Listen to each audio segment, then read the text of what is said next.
Hi everyone, welcome to let's improve YouTube channel. আজকের এই ভিডিওতে তোমাদের সবাইকে ওয়েলকাম। তোমরা যারা যারা 2025 সালে WBJEE পরীক্ষার জন্য প্রিপেয়ার করছো, দেখো তোমাদের হাতে যেই সময়টা রয়েছে সেই সময়টাকে তোমরা তখনই এফেক্টিভলি কাজে লাগাতে পারবে যদি তোমাদের কাছে একটা প্রপার স্টাডি প্ল্যান থাকে, যদি তোমাদের কাছে একটা প্রপার স্টাডি রুটিন থাকে।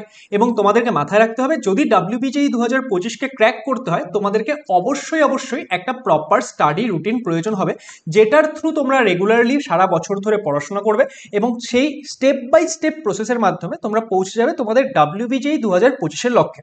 তাহলে আজকের এই ভিডিওতে আমরা সেই বিষয়টা নিয়ে ডিসকাস করতে চলেছি যে তোমরা যারা যারা 2025 সালে WBJEE এক্সাম দিতে যাচ্ছ তাদের হাতে এখন সময় কতখানি রয়েছে। মোটামুটি 9-10 মাস মতো সময় রয়েছে। এবার এই যে 9 to 10 মান্থস টাইম তোমাদের কাছে রয়েছে, সেই টাইমে যে তোমরা পড়াশোনা করবে, তোমাদের ফিজিক্স রয়েছে, কেমিস্ট্রি রয়েছে, ম্যাথমেটিক্স রয়েছে, 3টে সাবজেক্ট রয়েছে, সেই সাবজেক্টগুলোর পড়াশোনা থাকবে, তাদের রিভিশন থাকবে, তাদের কোয়েশ্চেন প্র্যাকটিস থাকবে, তাদের প্রিভিয়াস ইয়ার কোয়েশ্চেন সলভ করা থাকবে, ইত্যাদি বিভিন্ন স্টেপ তোমাদের ফলো করতে হবে। এবার সেটার জন্য প্রপার তোমরা একটা স্টাডি রুটিন কিভাবে বানাবে, বা তোমাদের স্টাডি রুটিন কি হওয়া উচিত, বা তোমরা কি উপায়ে কোন প্ল্যান অনুযায়ী পড়াশোনা করবে, সেটা নিয়ে আজকের এই ভিডিওতে আমরা কথা বলবো। তাহলে আজকের এই প্ল্যানটাকে যদি তোমরা ফলো করছো, তোমরা কিন্তু WBJEE-তে অবশ্যই একটা ভালো মার্কস স্কোর করতে পারবে। তাহলে ভিডিওটিকে সবাই শেষ অবধি দেখার চেষ্টা করবে।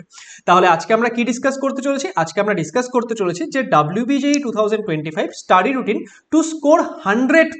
দেখো 100+ কিন্তু সবার টার্গেট হওয়া উচিত, কারণ তোমরা দেখতে পাচ্ছ WBJEE-তে কিন্তু এই বছর, দ্যাট ইজ 2024 সালে যদি তোমরা দেখো যে লাস্ট ইয়ার সেম মার্কসে যত র্যাঙ্ক এসেছিল, এইবার কিন্তু সেই মার্কসে র্যাঙ্ক অনেক পিছিয়ে গেছে। তাহলে তোমাদের কিন্তু একটা হায়ার মার্কস অবশ্যই টার্গেট করতে হবে। এবার দেখো যে আমরা কিভাবে আমাদের রুটিনটা তৈরি করছি, খুব ভালো করে বিষয়টা বুঝবে যে রুটিন সবার জন্য সেম হবে না। আমি যদি পড়াশোনা করি আমার জন্য রুটিন একটা হবে, আমার বন্ধু যদি পড়াশোনা করে আমার বন্ধুর জন্য রুটিন একটা হবে, আমি যদি স্কুল গোয়িং স্টুডেন্ট হই আমার জন্য একটা রুটিন হবে, আমি যদি ড্রপার হই আমার জন্য একটা রুটিন হবে। তাহলে এই ক্ষেত্রে রুটিন সবার জন্য কিন্তু সেম হওয়া পসিবল নয়, কিন্তু আজকের এই ভিডিওটা সেটা সবার জন্য সেম হবে। কেন স্যার? তাহলে কিভাবে সেম হচ্ছে? কারণ আজকের এই ভিডিওতে আমি তোমাদের একটা স্ট্রাকচার বোঝাবো যে কিভাবে এই রুটিনটা তৈরি করতে হয়।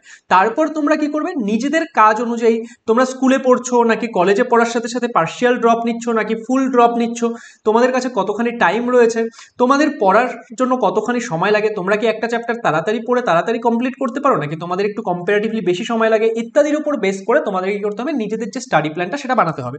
তো এবার স্টাডি প্ল্যান বানানোর জন্য সবার প্রথমে আমাদের যেটা প্রয়োজন সেটা আমাদের জানতে হবে যে আমাদের কাছে টাইম কতখানি আছে। কারণ আমরা টাইমটাকে তো তখনই প্রপারলি ইউটিলাইজ করবো যখন আমরা জানবো যে আমাদের কাছে কত টাইম আছে। আমার কাছে যদি বেঁচে থাকে 2 ঘন্টা আর আমি যদি ভাবি আমার কাছে 10 ঘন্টা আছে, তাহলে আমি কি করে টাইম ইউটিলাইজ করবো, তাই না? তাহলে আমাকে জানতে হবে কতখানি টাইম আছে। দেখো আমি এই ভিডিওটা জুলাই মাসের শুরুর দিকে বানাচ্ছি, আমি যবে ভিডিওটা শুট করছি তবে হচ্ছে জুলাই মাসের 4 তারিখ, এবং তোমাদের যে পরীক্ষা সেটা সাধারণত এপ্রিল মাসের লাস্টের দিকে গিয়ে হয়, ঠিক আছে? তাহলে কতখানি সময় রয়েছে? কেউ যদি ভিডিওটা পাবলিশ হওয়ার সাথে সাথে ইমিডিয়েটলি দেখে নিচ্ছ, তাদের জন্য কি, তাদের জন্য ধরে নাও জুলাই মাসটা প্রায় পুরোটাই রয়েছে, ঠিক আছে, 5-6 দিন হয়তো কম রয়েছে। আর এইদিকে এপ্রিল মাসের লাস্টে গিয়ে যদি এক্সাম হয় তাহলে এপ্রিল মাসও মোটামুটি পুরোটাই রয়েছে। তাহলে আমরা যদি এক কাজ করি, জুলাই মাসে যদি 15 ডেজও ধরি আর এপ্রিল মাসে 15 ডেজ ধরি, তাহলে এই দুটো মাস মিলে আমাদের কাছে মোটামুটি 1 মাস, 15-30 দিন মিলে 1 মাস হচ্ছে। আর জুলাইয়ের পর থেকে আমাদের 2024 সালে কি, 2024 সালে তাহলে 5টা মাস বেঁচে থাকবে, এবং ওইদিকে আমাদের 2025 সালে জানুয়ারি ফেব্রুয়ারি মার্চ 3 মাস। তাহলে আমাদের 3 মাস থাকছে, 3 মাস আর 5 মাস 8 মাস। আর এদিকে 15 দিন করেও যদি আমি নেই, যে কেউ যদি ভিডিওটা একটু লেটে দেখছো, তাহলে মোটামুটি 9 মাস সময় সবার কাছে আছে, তাই তো? এবার এই 9 মাস সময়টাকে তোমাকে কি করতে হবে, 9 মাস সময়টাকে তোমাকে এফেক্টিভলি কাজে লাগাতে হবে। এবার এই 9 মান্থ টাইমটাকে যখন তুমি এফেক্টিভলি কাজে লাগাতে যাচ্ছ, সবার প্রথম স্টেপ তোমার যেটা হবে সেটা কি, টাইমটাকে ভাগ করা। দেখো টাইমটাকে আমরা দুটো উপায়ে ভাগ করতে পারি। আইদার তোমরা 70% 30% উপায়ে ভাগ করো, অর তোমরা কি করতে পারো, অর তোমরা 80% 20% উপায়ে ভাগ করো। এবার এই 70% 30% 80% 20% কি বলছি, এটা হচ্ছে 70% বা 80% টাইম তোমরা ইউজ করবে তোমাদের সিলেবাস কমপ্লিট করার জন্য, আর বাকি যে 30% বা 20% টাইমটা রাখছো সেটা কোথায় কাজে লাগবে, সেটা কাজে লাগবে হচ্ছে তোমাদের এই ক্ষেত্রে কি, সেটা কাজে লাগবে তোমাদের রিভিশন করার জন্য, প্র্যাকটিস করার জন্য, টেস্ট দেওয়ার জন্য, সেগুলোর জন্য কাজে লাগাবে। কারণ তোমার কাছে যদি রিভিশন, প্র্যাকটিস, টেস্ট এগুলোর জন্য প্রপার টাইম না থাকে, তাহলে তুমি কোনোদিনই এক্সাম ক্র্যাক করতে পারবে না। তাহলে এবার ভালো করে বিষয়টা বোঝো, যে আমি ধরে নিচ্ছি যে কেউ 70% টাইমই ইউজ করছে, ওকে? তাহলে 9 মান্থের মধ্যে 70% টাইম মানে কি, অ্যারাউন্ড আমাদের 6.5 মান্থস, তাই না? আমাদের মোটামুটি 6.5 মাস মতো সময় আমরা ইউজ করছি। কোথায়? 6.5 মাস মতো সময় আমরা ইউজ করছি তাহলে আমাদের সিলেবাস কমপ্লিট করার জন্য। বাকি আমার 2.5 মান্থস মতো আমরা টাইম কোথায় ইউজ করব? রিভিশন করার জন্য, প্র্যাকটিস করার জন্য, মক টেস্ট দেওয়ার জন্য, প্রিভিয়াস ইয়ার কোয়েশ্চেনগুলো আরও একবার ঝালিয়ে নেওয়ার জন্য আমরা বাকি 2 থেকে 2.5 মাস মতো টাইম ইউজ করব। এবার যারা এই ক্ষেত্রে 80-20 ভাঙাচ্ছ তারা তাদের মতো করে হিসাব করে নেবে। তাহলে এবার তুমি বুঝে গেলে যে আচ্ছা আমার কাছে কতখানি সময় রয়েছে, আমার কাছে 6 থেকে 6.5 মাস মতো সময় রয়েছে সিলেবাস কমপ্লিট করার জন্য। এবার এই যে এই টাইমটাকে তোমাদের আবার কি করতে হবে? ব্রেকডাউন করতে হবে যে আমি এই 6.5 মাস সময়ে আমার কাছে ফিজিক্সের সিলেবাস বাকি, কেমিস্ট্রির সিলেবাস বাকি, ম্যাথসের সিলেবাস বাকি, আমি কিভাবে এই টাইমের মধ্যে এই 6.5 মাস টাইমে এই সিলেবাসটা কমপ্লিট করব সেটা এবার আমরা বুঝবো, ঠিক আছে? কিন্তু তার আগে একটা কথা বলি যে তোমরা যারা 2025 সালের WBJEE পরীক্ষাকে টার্গেট করছো, দেখো WBJEE পরীক্ষা তোমরা তখনই ক্র্যাক করতে পারবে যদি তোমরা প্রপার সেটার জন্য পড়াশোনা করো, সেটার জন্য তোমাদের কাছে প্রপার গাইডেন্স থাকে, প্রপার স্টাডি মেটেরিয়ালস থাকে।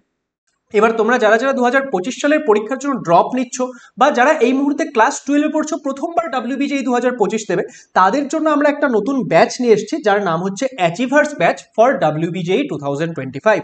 এই ব্যাচের ক্লাসেস কবে থেকে স্টার্ট হয়েছে? জাস্ট 1 জুলাই থেকে স্টার্ট হয়েছে। ধরে নাও যে আমাদের 2-3টা করে ক্লাসেস হয়েছে, ওকে? তাহলে এই যে এই ব্যাচের মধ্যে তোমরা কি পাবে? প্রায় 300-এর কাছাকাছি লাইভ ক্লাস পাবে।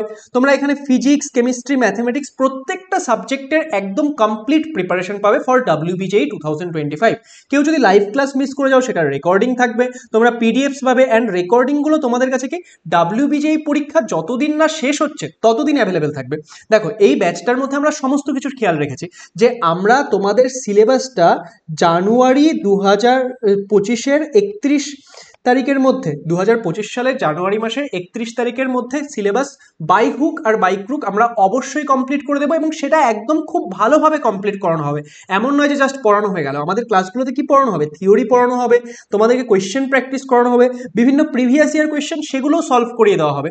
তাহলে এইভাবে আমরা তোমাদের সিলেবাসটা কমপ্লিট করে দেবো। তাহলে দেখো তোমরা ফেব্রুয়ারি, মার্চ, এপ্রিলের যেই কটা দিনই সময় পাচ্ছ সেই টাইমগুলো নিজেদের রিভিশন, প্র্যাকটিস ইত্যাদির জন্য পেয়ে যাবে। তাহলে এই ব্যাচটা কিন্তু তোমাদের জন্য একটা ওয়েল স্ট্রাকচার্ড ব্যাচ হতে চলেছে, যেটা তোমাদেরকে হেল্প করবে WBJEE 2025-এ একটা ভালো র্যাঙ্ক আনতে। আরও একটা ইম্পর্টেন্ট বিষয় যে আমাদের পরীক্ষায় ভালো র্যাঙ্ক আনার জন্য প্রয়োজন হচ্ছে টেস্ট দেওয়া, রেগুলারলি নিজেকে চেক করা। এই ব্যাচের মধ্যে প্রত্যেকটা সাবজেক্টের প্রত্যেক মাসে একটা করে টেস্ট হবে। এছাড়াও তোমাদের যখন পরীক্ষা চলে আসবে, লাস্টের 2-3 মাস টাইমে তোমরা প্র্যাকটিস করছো, রিভিশন করছো, মক টেস্ট দিচ্ছ, তখন তোমরা মক টেস্ট কোথায় খুঁজতে যাবে, তাই না? সেই জন্য আমরা তোমাদের টোটাল 10টা full length mock test provide করবো, যেটা তোমাদেরকে হেল্প করবে WBJEE 2025-এর জন্য প্রিপারেশনটাকে আরও বেটার করতে। এই ব্যাচের যে অ্যাকচুয়াল প্রাইস সেটা হচ্ছে 3,499 টাকা, কিন্তু এই মুহূর্তে এই ব্যাচে একটা অফার চলছে যেটা খুব তাড়াতাড়ি শেষ হতে চলেছে। সেই অফারের মধ্যে তোমরা 2799, দ্যাট ইজ 2,799 টাকায় এই ব্যাচের সমস্ত কিছু অ্যাক্সেস করতে পারবে। এটা জাস্ট ওয়ান টাইম একটা ফিস, তার মধ্যে এই সমস্ত কিছু ইনক্লুডেড থাকবে। তাহলে এই ব্যাচে এনরোল করার জন্য তোমরা আমাদের যে লেটস ইমপ্রুভ অ্যাপ সেটাকে ডাউনলোড করে নিতে পারো, সেটার লিঙ্ক এই ভিডিও ডেসক্রিপশনে দেওয়া থাকবে। এছাড়া তোমরা আমাদের যে letsimprove.in ওয়েবসাইট রয়েছে সেখানে গিয়েও এই ব্যাচে এনরোল করতে পারো। তাহলে যাদের টার্গেট WBJEE 2025 অবশ্যই এই ব্যাচে এনরোল করার চেষ্টা করো, তাহলে আমরা একসঙ্গে ভালোভাবে এটার জন্য প্রিপারেশন করতে পারবো। এবার আমরা আবার ফিরে আসছি যে আমাদের স্টাডি রুটিন কি হওয়া উচিত, যে আমাদের সিলেবাস শেষ করার জন্য আমরা মোটামুটি 6.5 মাস মতো টাইম ইউজ করছি, তাহলে সেই টাইমে আমরা কিভাবে আমাদের সিলেবাসটাকে কমপ্লিট করব। দেখো তাহলে এবার এই যে তোমার কাছে 6.5 মান্থস টাইম রয়েছে, যেই টাইমে তুমি তোমার সিলেবাস কমপ্লিট করছো, সেই টাইমটাকে তুমি কিভাবে ভাঙাবে? দেখো এটাকে এবার তুমি কি করো, এবার এটাকে তুমি মান্থ ওয়াইজ ভাঙো, ঠিক আছে? যে আমাদের 6.5 মাস সময় আছে, আমি ফার্স্ট মান্থে কোন সাবজেক্টের কোন কোন জিনিসগুলো কভার করব, আমি সেকেন্ড মান্থে কোন কোন সাবজেক্টের কোন কোন জিনিসগুলো কভার করব, এইভাবে তুমি এটাকে মান্থ ওয়াইজ ভাঙো। এবার মান্থ ওয়াইজ ভেঙে নিলে, এবার ফার্স্ট মান্থে তোমার 4টা সপ্তাহ বের হবে, সেই সপ্তাহ অনুযায়ী ভাঙো যে আমার এই উইকে ফিজিক্সের এটা টার্গেট, আমার এই উইকে ফিজিক্সের এটা টার্গেট। হ্যাঁ, তোমরা যারা ব্যাচে থাকছো আমাদের, তাদের তো আমাদের সাথে সাথে আমরা প্রপার প্ল্যান রেডি করে রেখেছি, সেই প্ল্যান অনুযায়ী আমাদের সাথে সাথে পড়া হতে থাকবে। কিন্তু যারা এক্ষেত্রে নিজেরা করছো তাদের কিন্তু এইভাবেও ভাঙাতে হবে যে এই মাসে আমি কোনটা করব, ঠিক আছে? আচ্ছা, যারা ব্যাচে থাকছো তাদেরকে কি রুটিন প্রয়োজন নেই? তাদেরও রুটিন লাগবে, নিজেকে তোমার মতো করে রুটিন একটা বানাতে হবে যে তুমি কোন টাইমে সেলফ স্টাডি করবে, কোন টাইমে রিভিশন করবে, সেটাও আমি বলছি, ওকে? তাহলে এই ক্ষেত্রে তুমি মান্থ ওয়াইজটাকে আবার উইকলি ভাঙো, যে এই উইকে আমি এই সাবজেক্টের এই চ্যাপ্টারগুলো পড়বো, এই উইকে আমি এই সাবজেক্টের এই চ্যাপ্টারগুলো পড়বো, এইভাবে ভাঙাও। এবার যখন তুমি ভাঙাচ্ছ, তুমি কি করবে, উইকলি অ্যাটলিস্ট একটা বা যদি পারো 2টা এক থেকে দুটা ডে কি রাখবে, একদম ফ্রি রাখবে। প্রত্যেক সপ্তাহে একটা বা দুটা দিন একদম ফ্রি রাখবে। স্যার তাহলে এই ফ্রি দিনগুলোকে আমরা কি করবো, এই ফ্রি দিনগুলোতে কি আমরা ঘুরতে যাবো? না, একদমই না। ফ্রি দিনগুলোতে তোমরা কি করবে, ওই সারা সপ্তাহে যা যা তোমরা পড়েছো বা আমরা যা যা পড়িয়েছি তোমরা সেটাকে রিভিশন করবে। তোমরা সেই যে 2 দিন ফাঁকা রাখছো সেই টাইমে কি করবে, ধরে নাও তুমি ফার্স্ট মান্থে কোনো একটা কিছু পড়েছিলে, সেই ফার্স্ট মান্থে কোনো একটা কিছু পড়েছিলে সেটা যদি তুমি রিভিশন না করো সেটা তো ভুলে যাবে। তাহলে দেখা গেল সেকেন্ড মান্থে তুমি কি করেছো, সেকেন্ড মান্থে কোনো একটা উইকে তুমি 2 দিন রেখেছো যে এই দিন আমি কি করব, এই দিন আমি এই সপ্তাহের পড়াগুলো করছি না, আমি আগের মাসে এই সপ্তাহে যেটা পড়েছিলাম সেটা আমি রিভিশন করব। তাহলে এইভাবে তোমাকে একটা প্রপারলি স্টাডি প্ল্যান বানাতে হবে। এবার এই যে তুমি 2টো দিন রাখছো সেখানে আরো একটা ইম্পর্টেন্ট জায়গা তোমাকে কাকে দিতে হবে, আরো একটা ইম্পর্টেন্ট জায়গা তোমাকে দিতে হবে প্র্যাকটিসকে। যে এই আমি বাকি দিন যখন পড়াশোনা করছি তখন তো ক্লাসের সাথে সাথে আমার প্র্যাকটিস চলছে, এছাড়া আমি সেলফ স্টাডি করার সময় প্র্যাকটিস করছি। এবার তার সাথে তোমাকে কি করতে হবে, এই 2 দিনের মধ্যে তোমাকে একটা দুটো প্র্যাকটিস সেশন রাখতে হবে। যে আমি ধরো নাও এই 2 দিনে একটা ফিজিক্সের প্র্যাকটিস সেশন রাখবো, একটা কেমিস্ট্রির প্র্যাকটিস সেশন রাখবো, একটা ম্যাথমেটিক্সের প্র্যাকটিস সেশন রাখবো। সেটা হতে পারে 1.5 থেকে 2 ঘন্টা করে একটা সেশন হবে। সেই সেশনগুলোতে আমি এতদিন অবধি যা যা পড়েছি সব জায়গাগুলো থেকে একটা দুটো করে কোয়েশ্চেন সলভ করব। এমন না যে আমি একটা চ্যাপ্টার থেকে 50টা কোয়েশ্চেন সলভ করতে বসেছি, তাহলে কিন্তু আমার প্রপার রিভিশনটা হবে না। আমি কি করব, যা যা পড়েছি সেখান থেকে কোথাও থেকে একটা, কোথাও থেকে দুটা, এইভাবে করে আমি কোয়েশ্চেন সলভ করতে করতে যাব। তাহলে এইভাবে যদি আমি সারা বছর চলি তাহলে কি হবে, প্রত্যেকটা জিনিস আমার সবসময় মাথায় থাকবে, আমি প্রত্যেকটা জিনিসে নিজের এফিসিয়েন্সি ইনক্রিজ করতে পারবো। আলটিমেটলি গিয়ে আমি 2025 সালের যে WBJEE এক্সাম সেটাকে ক্র্যাক করব। তাহলে আই হোপ এই যে এই বিষয়টা আমি বললাম সেটা বুঝতে পারলে। এবার লাস্টের যখন তোমার 2 থেকে আড়াই মাস মতো সময় থাকছে সেটাকে কিভাবে কাজে লাগাবে, দেখো সেটাকে কাজে লাগাবে কিছুটা এইভাবে, যে 2 থেকে আড়াই মাস মতো রয়েছে, তার থেকে তুমি প্রথম 1 থেকে 1.5 মাস সেটাকে কিসের জন্য ইউজ করবে, তুমি পুরো যেটা পড়েছো, স্যাররা যা পড়িয়েছে, প্রপার নোটস বানিয়েছো, সেই পুরো নোটসটাকে, পুরো জিনিসটাকে কমপ্লিটলি একবার রিভিশন করবে। এই টাইমে শর্ট নোটস পড়বে না, কিন্তু বড় নোটস পড়বে, যেটা তুমি প্রপার নোটস বানাচ্ছ। এই 1 থেকে 1.5 মাস টাইমে তুমি প্রপার পড়াশুনো করে পুরো জিনিসটাকে একবার রিভিশন করবে। অ্যান্ড এই রিভিশন করার সময় তোমার সাথে সাথে কি কি চলতে থাকবে, সাথে সাথে তোমার চলতে থাকবে হচ্ছে প্র্যাকটিস। ওকে, অ্যান্ড মোটামুটি তোমার রিভিশন যখন 70-80% কমপ্লিট হয়ে আসবে তখন থেকে তোমার কি, তখন থেকে তোমার মক টেস্ট স্টার্ট হয়ে যাবে। আর লাস্টের যে মান্থটা থাকবে, একদম লাস্ট মান্থ, সেখানে তুমি কি করবে, সেখানে তুমি শুধুমাত্র তোমার শর্ট নোটস থেকে রিভিশন করবে। তুমি যদি কোনো একটা টপিক খুব ভুলে যাচ্ছ সেটা তুমি বড় নোটসে যাবে। আর তুমি এই ক্ষেত্রে অনলি মক টেস্ট দেবে, সেটাকে অ্যানালাইসিস করবে। অ্যান্ড এই ক্ষেত্রে প্র্যাকটিসের জন্য কি ইউজ করবে, প্র্যাকটিসের জন্য অনলি PYQs ইউজ করবে। It can be WBJEE PYQ or JEE Mains PYQ, but you will use only PYQs for practice. Okay, তাহলে এই হচ্ছে তোমার ওভারঅল প্ল্যান। এই প্ল্যানটাকে, এই স্টাডি রুটিনটাকে তোমরা এক কাজ করো, নিজেদের মতো করে একটু সাজাও। আমি তোমাদের ওভারঅল স্ট্রাকচারটা বলে দিলাম। এবার যে স্কুলে যাচ্ছে, যে এই মুহূর্তে ক্লাস 12-এ পড়ে, তার জন্য কি সকাল 10টা থেকে 5টার টাইমটা ব্লক, তাহলে সে সেই টাইমটায় পড়াশোনা করতে পারছে না। হ্যাঁ, এবার তোমরা পড়াশোনা করতে পারছো না এটা ভুল কথা। তোমরা যদি স্কুলে যাও, স্কুলে গিয়ে দেখবে অনেক সময় ফাঁকা পিরিয়ড থাকে। তোমার যদি একটা বড় গোল থাকে তাহলে তোমাকে কিছু স্যাক্রিফাইসেস তো করতে হবে, ঠিক আছে? বাকিরা যখন ঘুরছে ফিরছে স্কুলে, তোমাকে কি করতে হবে, সেই পিরিয়ডটাকে এফেক্টিভলি কাজে লাগাতে হবে। কোনো একটা পিরিয়ডে যদি ক্লাস হচ্ছে না, তোমাকে সেই পিরিয়ডটা আমি 10টা কোয়েশ্চেন সলভ করে নিলাম। হ্যাঁ, তোমার যদি 40 মিনিটসের পিরিয়ড আছে, একটা 45 মিনিটসের পিরিয়ড আছে, তুমি তার মধ্যে 30 মিনিটস কোয়েশ্চেন সলভ করো, 15 মিনিট আড্ডা দাও, তাহলে তোমার দুটো কাজই হচ্ছে। কিন্তু একদম আমি হেলায় টাইম নষ্ট করব সেটা যাতে না হয়। ওকে, তাহলে আই হোপ যে এই ভিডিওটা তোমাদের জন্য ইনফরমেটিভ ছিল। ভিডিওটি ভালো লাগলে সেটাকে লাইক করে দিও, বন্ধুদের সঙ্গে শেয়ার করে দিও। অ্যান্ড যারা যারা 2025 সালে WBJEE এক্সামকে টার্গেট করছো, অবশ্যই চেষ্টা করো আমাদের এই ব্যাচে এনরোল করতে।